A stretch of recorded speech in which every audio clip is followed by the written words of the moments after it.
My name is Tyler Gould. Um, I'm the Director of Economic Development for Abbotsford First Nation. I've been in this role since January of 2019. So I've been in this role for 4 years and a few months.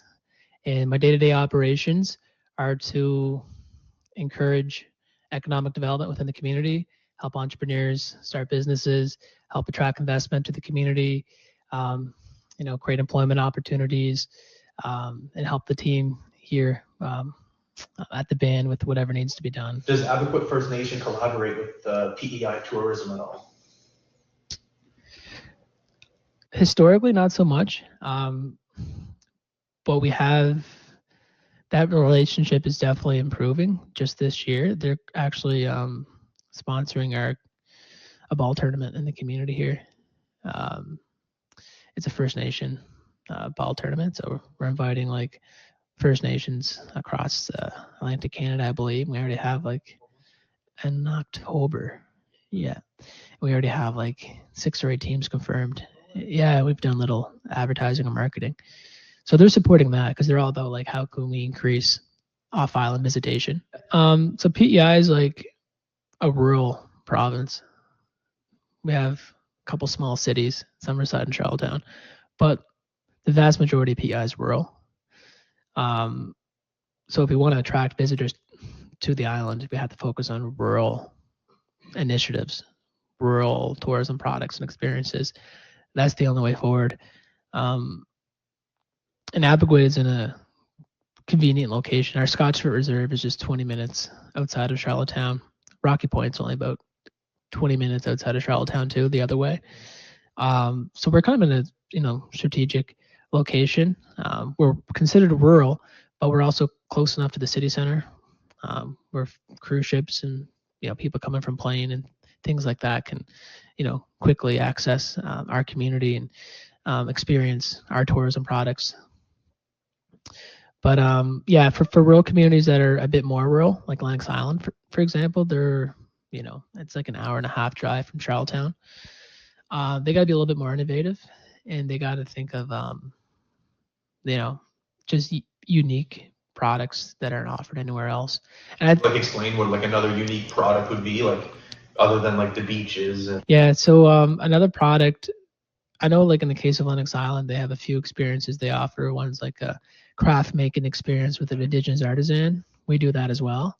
One's like digging, I think, digging for oysters and then, or clams and then cooking those over an open fire.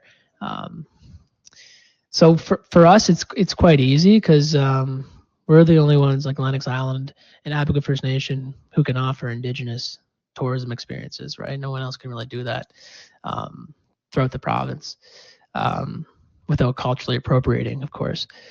So for us, that's an advantage is that we have that unique product and experience that's not being offered anywhere else right now in the province. So that's great. For places that are even more rural, remote, they have to be innovative and, offer experiences that draw people in. But a lot of, rural island communities are beautiful and they're coastal and people want to go experience them anyway. And for the most part, like nothing's too far. It's like a 3-hour drive tip to tip. Yeah.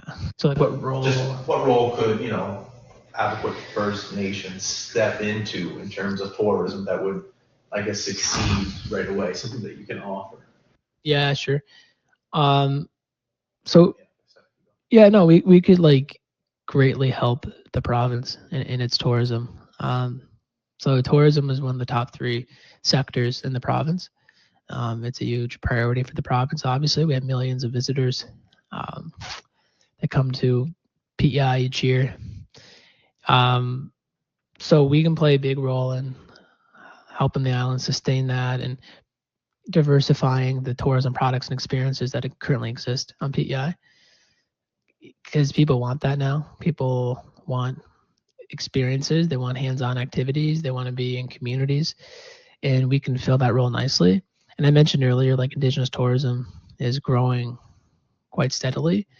It's very in demand from a lot of European countries. a lot of European visitors, like indigenous tourism is on their top of their bucket list. Um, some other markets, not so much, like Asia and things like that. But there's work being done by our national association, ITAC, Indigenous Tourism Association of Canada, on introducing indigenous tourism into those markets. But Europe and other places, it's already there. Those visitors want indigenous experiences and products, so we can help the province. Our role is kind of to help the province in the region, fill or meet that demand and offer the experiences that people are looking for. And that in turn will help the community as well in their objectives, because they want a vibrant community, they want businesses, they want people thriving. And tourism is a great vehicle to do that, because not only are you creating business opportunity and potentially generating a profit, but you're employing people and you're helping community members showcase and revitalize their culture, which is important. So there's a whole education piece there too, because everything that we do through indigenous tourism, we're also like educating visitors on indigenous culture, history. So that's all important. That contributes to, more broadly, like reconciliation. So indigenous tourism hits a lot of check boxes for us as a community. Great entrepreneurs. They look for great opportunities. So you're looking at indigenous tourism. And you're saying it's on the up and up. So if you're an entrepreneur from anywhere in the world and you're looking at the island going, okay, something's happening there. In a perfect world, as a businessman, as a leader, how do you see that relationship forming, and how do you see dollars being created? Yeah, I gotcha. Yeah, so entrepreneurship's important for our tourism. I mentioned earlier, like 4 or 5 years ago, we were doing some experiences, just trying to meet demand, and not really, they weren't our experiences, but they were run through the band. The band government was doing them, and that didn't make a lot of sense, right? We were just losing our shirt on them, because you can't do $13 an hour bus tours, for example, under the bureaucracy of a band government, which has large overhead and salaries and things like that. So it's just not feasible. But where tourism is feasible, and I think is within the private sector. It's individual operators that are offering a unique product or experience.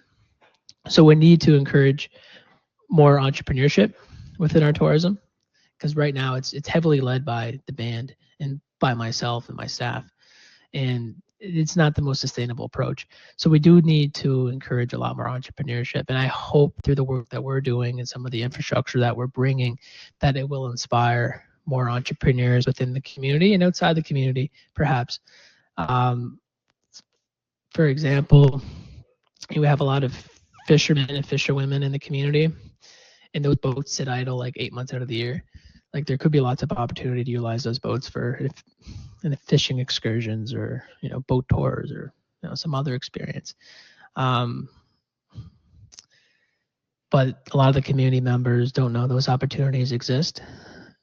But the more work we do down this path, the more infrastructure we develop, and the more we engage the community, I hope that it's going to inspire more entrepreneurs in the tourism space, and hopefully attract entrepreneurs from outside the community who want to, partner with us or invest with us. Yeah, exactly. Yeah, we have lots of golf courses here, and that's a big part of our tourism too, obviously. Yeah, and there's opportunities to partner there too. Yeah, we have just 50 minutes that way, 15 minutes east of Scotchford, there's Crowbush. Yeah, and that's one of the partners that we've been talking to as well, is the Rod, because they have a resort next to the Crowbush. But I think the Crowbush might be owned by the province. A lot of the higher tier golf courses are owned by the province. Yeah, but the Rod has a resort next to it, and they kind of manage the upkeep and stuff. And there's opportunities there. There's endless opportunities, right? So our biggest issue is how do we prioritize, right? How do we, because we only have so much capacity to develop partnerships and businesses. Like what do we want to focus on? So part of the work with the Development Corporation I mentioned is that the Development Corporation will have investment criteria. We'll do like a consultation process, and after that we'll have like investment criteria. So it might look like there's 4 pillars that we want to focus on. Maybe it's tourism, retail, fisheries, and something else. And then, that will be our, our foundation for business development. And then on top of that, we'll have like a criteria around who we should partner with, so we ensure that we're partnering with the right people. So part of the development corporation is that piece of work as well, which will help us stay more focused on, the right opportunities. There seems to be like a positive trend towards experiential. And I think that's where Indigenous communities can play a big role. You mentioned a few of the potential experiences, right? Like, an evening in a sweat lodge with an elder, playing lacrosse, playing catch, going out fishing for eels, and then going to our kitchen and cooking the eel and eating it with our. We have a Métis chef that leases space in our kitchen, so having a culinary experience with him. You mentioned those lodges you guys are trying to build. The lodges, experiences at the the lighthouse there and the lodges, and there's lots of opportunity for experiences there. And storytelling, it's really endless, right? And our task is to kind of corral it in and focus on the things that we can do well, and not to overwhelm our people, because we can offer an endless amount of experiences and products, but it's who do we have available, what do they want to do, what do they feel comfortable providing. So we're in that process now, but there's lots of positive movement towards experiential tourism, and experiential tourism fits very nicely with Indigenous tourism, because a lot of the Indigenous tourism experiences and initiatives are experiential in nature. Ecotourism is one too, and I know the province is trying to encourage more winter tourism. So there's opportunity there too, like the snowshoe and hunt small game in the community, right? Things you can't do elsewhere. Ice fishing, and of course we have a lot of artisans in the community, and craft making, and those types of experiences are popular too. So lots of opportunity. There's lots of projects that are coming down the pipeline. I mentioned all the infrastructure development work we're doing. So we have two projects where we're developing tourism infrastructure, which I think kind of fitting for the conversation. One of them is in Scotchford, so just across the highway along the Hillsborough River. We're developing a tourism center there. So that tourism center is going to have office space, a boardroom, all that type of stuff. It's also going to have a visitor information center and a point of sale.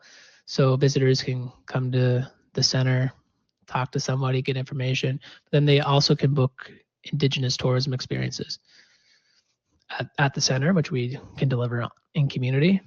And they can also rent e-bicycles and kayaks to use on the new active transportation infrastructure down by the water there. Because we're also in the process of developing a boardwalk and a floating dock on the river, because we want to revitalize the river for the community so they can use it, but also to help us with their tourism development, because this new center will offer people the ability to rent kayaks, canoes, and use the river. And then we're also talking with the Charlottetown Harbor Port Authority on doing a cruise ship experience where we can take folks from the Charlottetown Harbor down the Hillsborough River all the way to Scotchford on a boat, and then do something with them here in community. That center that I'm talking about, we're hoping to break ground on that this summer. We think we have the financing lined up. Now it's just a matter of getting it done. And the other project is in Rocky Point. I mentioned we recently acquired land there, including the Blockhouse Point Lighthouse, which is a historic lighthouse in PEI, and we recently acquired that from DFO just a couple weeks ago. But our plan there is to develop high-end Indigenous chalets, about 5 or 6 of them, to offer like unique indigenous accommodation experience. Yeah. Yeah, exactly. Yeah, we want some cultural infrastructure there too, like a sweat lodge or a traditional longhouse. And we're going to obviously maintain the integrity of the lighthouse because that was important to DFO, but retrofit the inside to transform it into an executive suite. So, you could stay there, for example, if you wanted like a very unique lodging experience, at the lighthouse that overlooks the water and the Charlottetown Harbor. Yeah, so we have like big plans there because we always say like you're not really involved in tourism if you can't offer people a place to stay. So that's important to us to have, to have that project. That one's a little longer term because it's the estimate on that's like $13 million, but we already started like some site development work and stuff. So yeah, we got our conceptual design done. We removed some old trees from Fiona and done some civil design work, and yeah, it's in progress, but construction probably won't begin on that until next year. Yeah. Last one, advice for the students at Mount St. Vincent watching from the classroom if they want to get into the tourism world, the indigenous tourism world, and they want to excel at it. What's some, I guess you could maybe say, beginner advice you would give them leaving the academic world and entering the professional world? I wouldn't say this is academic advice, but education is great. It's a great foundation to have. But in terms of wanting to get involved in indigenous tourism, I would just do it. A lot of people have analysis paralysis. I know when it comes to entrepreneurship and business development, they'll think something through to death and it gets stuck in that planning phase. But sometimes you just got to do it. And if you're unsure of how to do it, I would first see if you're First Nation, see if your indigenous community is doing anything in indigenous tourism. If they are, reach out to the development officer, whoever that is, to see what they're doing. If there's opportunity for you to have a mentorship experience or to even work with them to develop a product or experience. If not, there's provincial associations you can contact for assistance. I mentioned our national association, the Indigenous Tourism Association of Canada, but under that there's provincial associations. So I sit on the board of the Indigenous Tourism Association of PEI, and they would love nothing more than an Indigenous person living in PEI to reach out and to ask for assistance in terms of their business idea or in terms of how do I get involved in tourism in another capacity. I don't want to start my business, but maybe I want to be employed in this space somewhere. And those Indigenous tourism associations should be able to help you navigate that. But yeah, if you're interested in being an entrepreneur in the space, just be confident in who you are, because you are the experience, you are the product. That's what people are looking for. They want authenticity, and if you're an Indigenous person in Canada, that's as authentic as it gets. So just be comfortable with who you are. Be confident and go out there and do it. And if you need any help with the planning or pricing and things like that, there is resources and tools available. You just have to kind of ask for help. I mentioned a few of those organizations that might be able to provide assistance, but don't be afraid to reach out to different people and ask questions and just go out there and do it.